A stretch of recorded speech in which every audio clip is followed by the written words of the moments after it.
Toda la opinión, realidad y debate sobre los temas que me interesan. Junto a Fernando Paulsen. La clave me escucha. ¿Cómo están? Bienvenidos a Combinación Clave. Estamos ya con nuestra primera entrevistada. Ella es la defensora de la niñez, Patricia Muñoz. Patricia, ¿cómo estás? Hola Fernando, buenos días. Bien, gracias. Gracias por la entrevista. Sí, bueno, queríamos tratar de dejar pasar algunos días para poder conversar un poco más reposadamente sobre las derivaciones de este caso, del asesinato de esta niñita Ámbar, que ha causado un impacto muy fuerte y que además ha generado toda una discusión respecto de cómo se protege realmente, eficazmente a los niños, niñas y adolescentes en sus derechos, particularmente en el caso de esta persona que había estado ya presa por justamente asesinato también. Y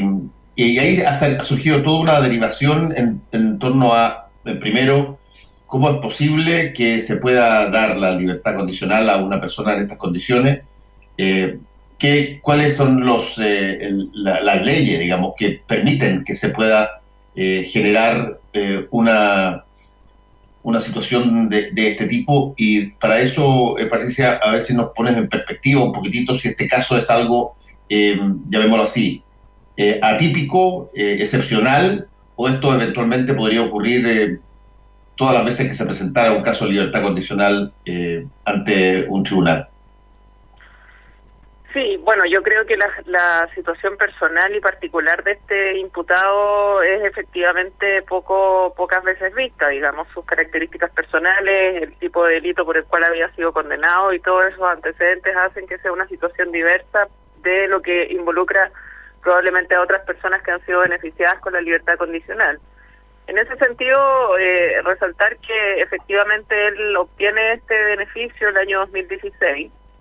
desde nuestra perspectiva, de manera que involucra una interpretación equivocada de las exigencias que imponía la ley a esa fecha, porque hablamos de un sujeto que estaba condenado a dos penas, una de 15 años y otra de 12 años, no a una pena única de 27 años. Este es un tema como bien técnico, pero para nosotros es importante resaltar que nos parece que ahí hubo una interpretación equivocada de la exigencia y que además, como ha quedado manifiesto en los antecedentes públicos, tenía este antecedente o este informe contrario que no recomendaba de parte del informe técnico de Gendarmería que se sujetara a este beneficio por carecer de aspectos que tanto en el ámbito personal como en lo que tiene que ver con su entorno dieran cuenta de las posibilidades reales de su reinserción, ¿no es cierto?, que es un tema que desde nuestra perspectiva resulta elemental considerando las características del crimen brutal que había cometido y bueno, en ese sentido sí puede ser un caso más bien atípico. Lo complejo es que acá se junta, por decirlo así, ¿no es cierto?, esta situación de la libertad de un sujeto que desde nuestra perspectiva no debió haber cumplido su pena íntegramente y no haber sido sujeto de este beneficio, con también una situación en la cual la víctima se encontraba expuesta a hechos de vulneración a sus derechos, donde un sistema, una vez más,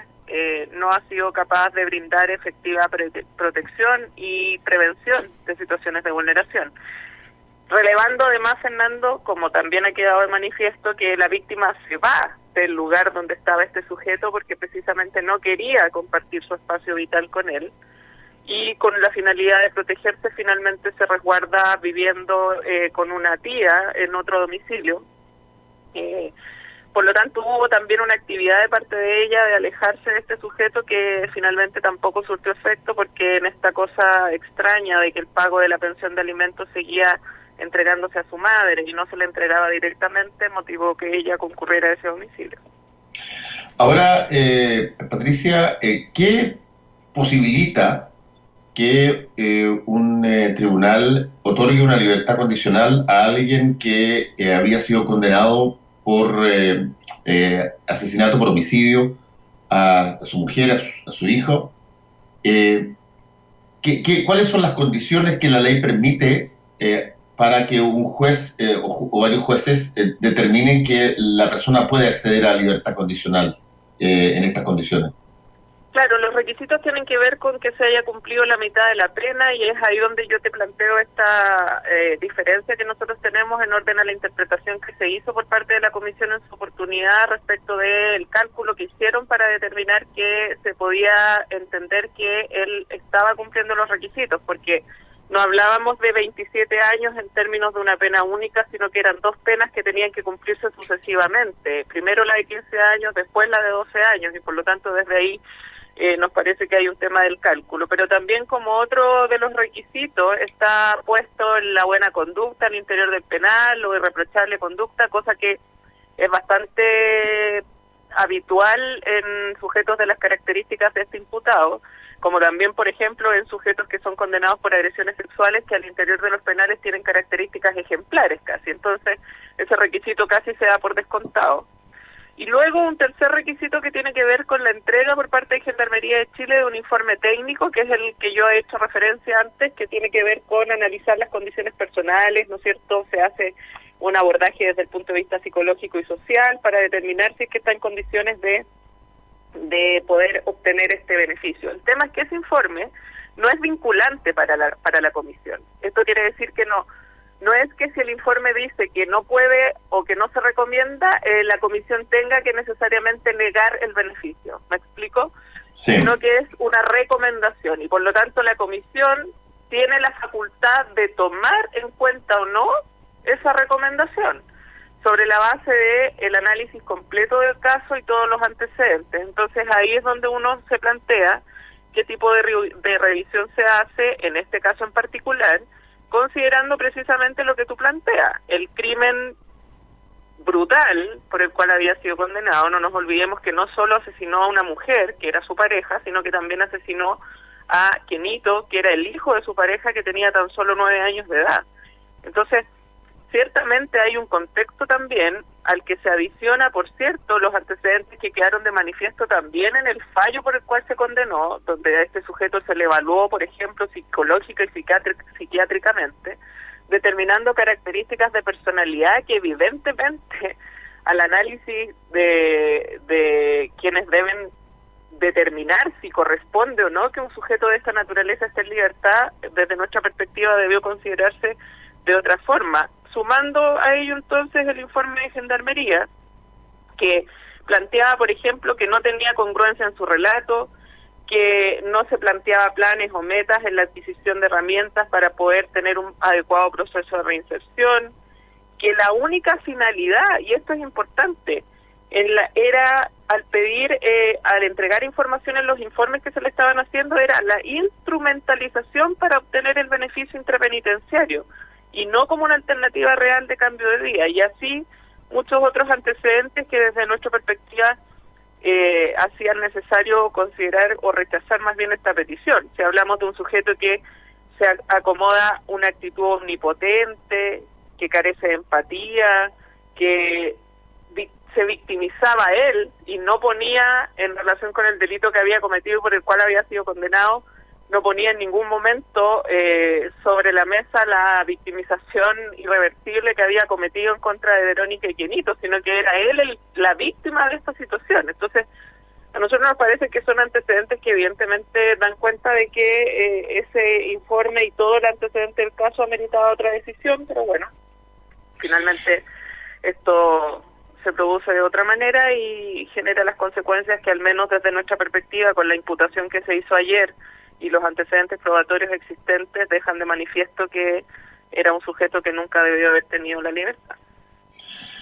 Estamos conversando con la defensora de la niñez, Patricia Muñoz. Patricia, nosotros tenemos en nuestra institucionalidad una subsecretaría de la niñez, tenemos una defensoría de la niñez. Esas dos que parecen, mucha gente puede pensar que son casi lo mismo, esas funciones, ¿en qué momento deben ser, llamémoslo así, complementarias, absolutamente colaborativas una con otra? ¿Y en qué momento eventualmente se puede estar asistiendo a una duplicación de funciones que no sé si es que eventualmente puede generar un problema de eficiencia, digamos? Sí, mira, en ese sentido es importante decir que las funciones no se duplican porque son absolutamente distintas. La Subsecretaría de la Niñez surge con una obligación que está claramente establecida en su legislación y que tiene que ver con prevenir las vulneraciones a los derechos de niños, niñas y adolescentes que viven en Chile. Y para prevenir esas vulneraciones, su obligación es coordinar a todos los organismos públicos de la Administración del Estado que se relacionen con niños, niñas y adolescentes y sus familias, entregándoles herramientas suficientes para que se brinde adecuada prevención de sus derechos. Por lo tanto, la función de la Subsecretaría de la Niñez es completamente distinta de la que tiene la Defensoría de la Niñez, que nace en nuestro país con la finalidad de precisamente observar, hacer seguimiento a los órganos de la Administración del Estado, como la Subsecretaría de la Niñez y los otros, y entregar recomendaciones para que en sus acciones resguarden y respeten los derechos humanos de niños, niñas y adolescentes. Lo que acá ha pasado es que desafortunadamente la Subsecretaría de la Niñez no ha entendido que lo que se necesita de su parte es atender precisamente al enfoque de derechos de niños, niñas y adolescentes y atender a las recomendaciones que desde el punto de vista de la experticia técnica de un órgano como la Defensoría de la Niñez, basado en las exigencias que impone la Convención sobre los Derechos del Niño, recomienda ejecutar. Y tampoco lo que ha entendido es que independiente de que se produzcan las modificaciones legales, que a pasados 2 años todavía no logra ejecutar, tiene que cumplir hoy día con sus funciones que están establecidas y por tanto gestionar debidamente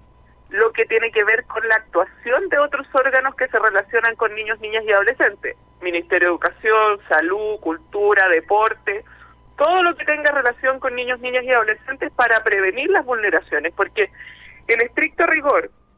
si el trabajo de la Subsecretaría fuera eficiente en la prevención de las vulneraciones, ni siquiera necesitaríamos una Defensoría de la Niñez. No sé si me explico.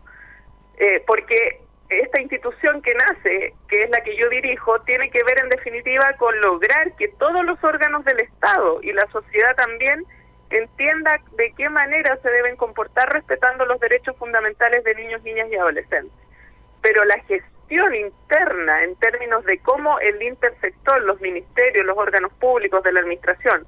ejecutan las acciones son privativas de esos organismos y de la coordinación de la Subsecretaría de la Niñez. La Defensoría de la Niñez no puede sustituir a esos órganos. Nosotros no podemos, créeme que muchas veces me gustaría, cambiar la estructura que tiene Sename y decidir nosotros qué es lo que pasa en Sename, o decidir nosotros por qué que el Ministerio de Educación no disponga el retorno a las clases, por ejemplo, en razón de la pandemia. Esas son competencias privativas de esas instituciones y nosotros lo único que nos cabe es recomendar cosas que vayan en resguardo de los derechos. El tema es que hacemos recomendaciones, como venimos haciendo desde que nacimos como institución, pero esas no son debidamente atendidas, no por todos, porque hay organismos que sí las han considerado. Puedo mencionar al Ministerio de Justicia y Derechos Humanos, puedo mencionar a la Subsecretaría del Trabajo en relación con trabajo infantil, a la Subsecretaría de Prevención del Delito en relación con un programa especial que tienen para atender a niños, niñas y adolescentes vinculados a hechos delictivos, pero evidentemente tenemos un problema con la Subsecretaría de la Niñez porque la Subsecretaría de la Niñez no entiende ese rol de la Defensoría, no le interesa contar con la Defensoría. Prueba de ello es que ayer se genera una mesa técnica para abordar las pensiones de alimentos, en circunstancias que nosotros hemos mandado recomendaciones al Congreso sobre esta materia y venimos pidiendo que se aborde hace mucho tiempo y la Subsecretaría de la Niñez no nos invita. Entonces, en el fondo, nosotros podemos colaborar siempre y cuando nos abran la puerta para la colaboración, porque no depende de nosotros estar convocados o no a las mesas. Yo no puedo obligar a la Subsecretaría de la Niñez a que me incorporen una mesa, no puedo obligar al Ministerio de Educación a que nos incorporen las mesas en las que está abordando el retorno a clases. Lo que uno espera es que los órganos de la Administración del Estado, como los ministerios, y particularmente la Subsecretaría de la Niñez, que tiene el deber de enfocarse su trabajo directamente en los derechos humanos de los niños, niñas y adolescentes, entienda el trabajo de la Defensoría, lo incorpore y le permita a esta institución colaborar. Estamos conversando con la defensora de la niñez, Patricia Muñoz. Sí, este clinch, digamos que se ha producido entre la subsecretaría y la defensoría, o básicamente la subsecretaria y la defensora. Bueno, yo creo que mucha gente ha ha podido captar que si es que dos instituciones de estas características no están afiatadas, digamos, y más bien hay un cruce de opiniones muy fuerte entre ellas, es evidente que el resultado para el cual ambas se supone que trabajan no debería ser el esperado, porque debe haber una coordinación, como tú lo has descrito. De otra manera, no tiene sentido que existan una defensoría o una subsecretaría que tiene como misión excepcional y única la de proteger los derechos de los niños, niñas y adolescentes. Ahora, ¿cómo se resuelve este impasse en términos? ¿Hay que hacer algún afiatamiento legal o aquí es un problema de voluntad? No, es que yo creo que la gente no tiene que confundirse, porque en efecto la responsabilidad que nosotros como Defensoría de la Niñez tenemos es de velar cuando las instituciones que tienen que abordar los derechos humanos de niños, niñas y adolescentes no están haciendo su función. Y por lo tanto, si nosotros observamos que hay un incumplimiento flagrante de aquellas acciones y obligaciones legales, precisamente lo que corresponde es denunciarlo y dar cuenta de ello para que eso produzca cambio. Esto no es un tema personal, este es un tema propio de las exigencias que desde nuestra perspectiva deben cumplir los órganos del Estado. Si cuando uno ejerce funciones públicas, uno las debe ejercer con apego estricto a lo que la legalidad implica y dar cumplimiento a esas obligaciones. Y por lo tanto, lo que no puede pasar es que se espere y pretenda que la Defensoría de la Niñez, en definitiva, muestre su aquiescencia absoluta a lo que se plantea desde una institución que no ha posicionado el enfoque de los derechos humanos de manera evidente en relación con los niños, niñas y adolescentes. O sea, hablamos, por ejemplo, y te voy a poner un caso concreto, de que en la discusión de la ley de garantía se está propiciando precisamente desde la perspectiva del planteamiento de la Subsecretaría de la Niñez, avalado por algunos parlamentarios, la inclusión del deber de obediencia de los niños, niñas y adolescentes para que eso condicione el ejercicio de los derechos humanos. Entonces, cuando hablamos de una institución que tiene por finalidad resguardar los derechos humanos de niños, niñas y adolescentes y prevenir sus vulneraciones, como es la Subsecretaría de la Niñez, pero está avalando situaciones como la que te estoy describiendo, evidentemente acá hay un tema mucho más profundo, que tiene que ver con cuál es el enfoque de esa institucionalidad del Estado que se crea, con la finalidad de relevar los derechos de niños, niñas y adolescentes y de no poner otro tipo de intereses de los adultos en relación con esa situación. Entonces, no hay que llamar a la confusión a la ciudadanía en términos de que como se le representa a la Subsecretaría de la Niñez por parte de la Defensoría las acciones que no ejecuta, esto resulta insalvable. No, más bien lo que estamos haciendo nosotros es representar lo que corresponde conforme a la legalidad y a las obligaciones que dicha repartición del Estado tiene conforme a su ley. La ley no la inventamos nosotros como Defensoría de la Niñez, la inventó el Parlamento y definió crear esta institución como un rol estructurante del sistema de garantía que debe coordinar al intersector. Pero cuando nosotros seguimos haciendo visitas al Servicio Nacional de Menores y nos damos cuenta que los niños no tienen atención en salud mental, que no tienen espacios de educación, que además se les violenta en relación al trato, uno se pregunta, bueno, ¿qué hace si es que en definitiva esto no se está ejecutando como se debe por parte de las instituciones responsables? ¿Y cuál es la decisión que hemos tomado? Recurrir a la justicia, porque parece que va a ser la única manera de lograr que efectivamente se cumplan las acciones que están obligadas por ley. Entonces, con esto termino el refuerzo. Acá sí, lo único que nosotros pedimos es que las instituciones hagan lo que tienen que hacer, porque la ley les impone determinadas obligaciones y es nuestra responsabilidad, y por cierto la mía, al dirigir la Defensoría de la Niñez, demandar de las instituciones, partiendo por la institución designada para prevenir las vulneraciones, que es la Subsecretaría de la Niñez, que se dé cumplimiento estricto a lo que las leyes les imponen, porque si no los niños siguen estando en una situación en la que el Estado, a través de sus organismos, no es capaz de responder debidamente y brindarles espacios de protección. Ahora, Patricia, leí una columna de José Andrés Murillo, el director de la Fundación para la Confianza, que me pareció bien interesante el punto de vista que él planteaba, porque hasta ahora básicamente toda yo te diría, el eslogan frente a la situación de Ámbar ha sido aquí el sistema falló. Aquí el sistema, o nosotros, el sistema para proteger niños, niñas y adolescentes falló.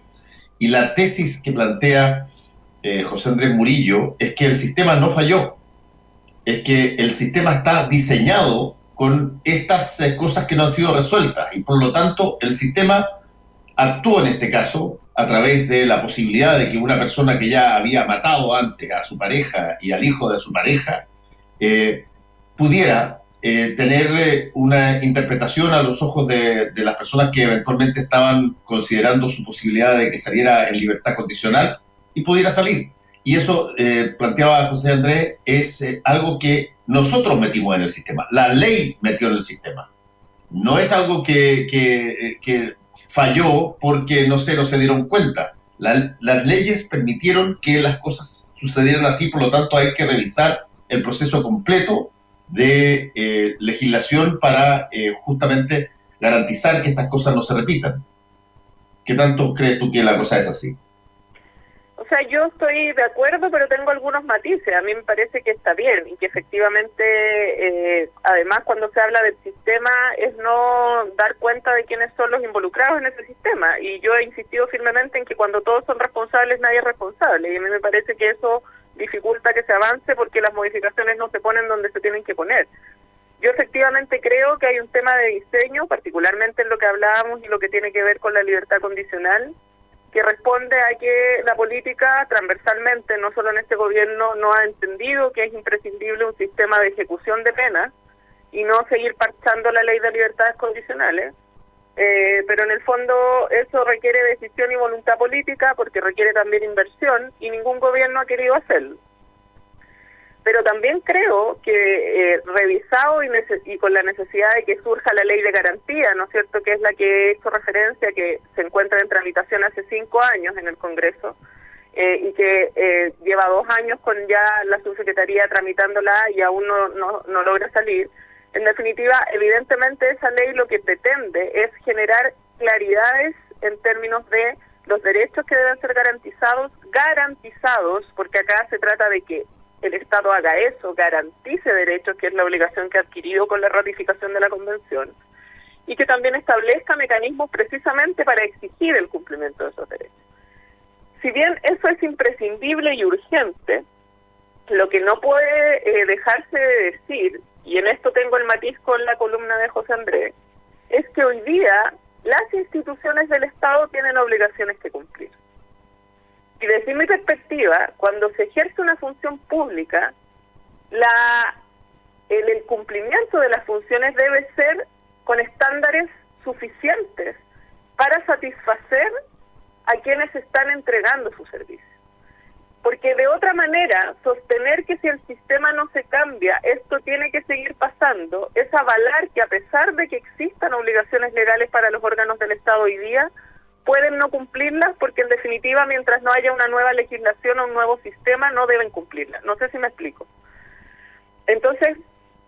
desde mi perspectiva acá las cosas van en paralelo. La necesidad de modificar los sistemas es una realidad a través de lo que nosotros esperamos sea una urgente y rápida aprobación de una ley de garantía con los estándares internacionales de derechos humanos, que por cierto nosotros hemos recomendado insistentemente en toda la tramitación legislativa al Congreso, y digo al Congreso porque las observaciones y recomendaciones remitidas a la Subsecretaría de la Niñez no tuvieron buena acogida y finalmente por la vía del Parlamento han podido irse incorporando.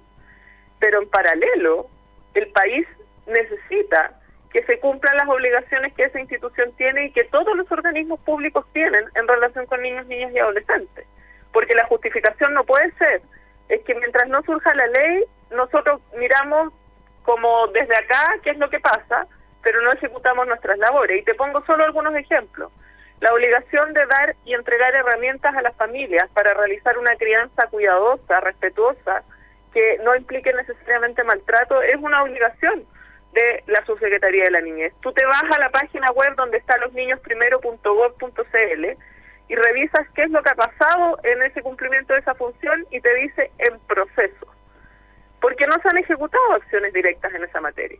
Te pongo otro ejemplo, la situación de violencia y vulneración que viven los niños, niñas y adolescentes en las comunidades indígenas. Insistentemente hemos preguntado preguntado qué trabajo ha hecho la Subsecretaría de la Niñez con los niños, niñas y adolescentes mapuches que son víctimas de esta situación, de qué manera ha abordado la prevención de la violencia, la situación de atención. Respuesta, no hay. Entonces, a lo que voy es que en definitiva hagamos las cosas, pero hagamos las cosas en paralelo, porque de otra manera sería justificar el incumplimiento de funciones que desde mi perspectiva en el servicio público no es sostenible. Sí, cuando uno decide trabajar en el servicio público tiene que entender que tiene que cumplir con estándares suficientes para responder a la ciudadanía, particularmente si se trata de población más vulnerable como son los niños, niñas y adolescentes. Ahora, Patricia, si uno tuviera que aventurar cosas que típicamente ocurren después de sucesos tan brutales como lo que estamos asistiendo, uno podría decir, mira, aquí las posibilidades de que, por ejemplo, se introduzca una ley de emergencia que tenga el nombre de ámbar y que parche un aspecto de, por ejemplo, la posibilidad de otorgar libertades condicionales en determinadas circunstancias o una ley que releve